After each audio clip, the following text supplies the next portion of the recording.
नहीं है समाज की। आज 2 महीना पते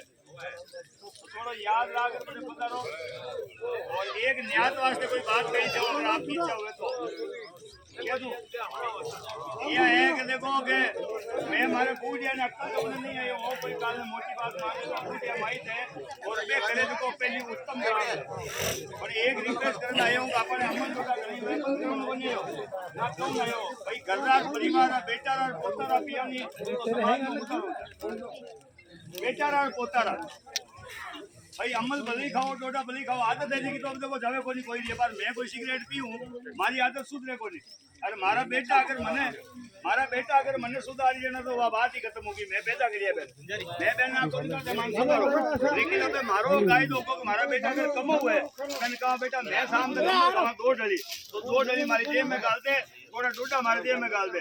फलानी नियात में जाऊं तो मैं मारा डोडा और मारा अमल दे आ इतनी बात आने क्यों ना अगर मानो तारो टाबर से मानता हो तो मान दो भाई क्यों कोई ने ब्याह में आना में टाना में अपन जाओ आग में भाई उम्र घरे टाना में तारे भाई तो जाए बोलो श्री के माते की भाई ये आज में जस्टेड साहब 2 महीना पहले बाद मेरा प्रोग्राम है और ताने घड़ा मानू पधार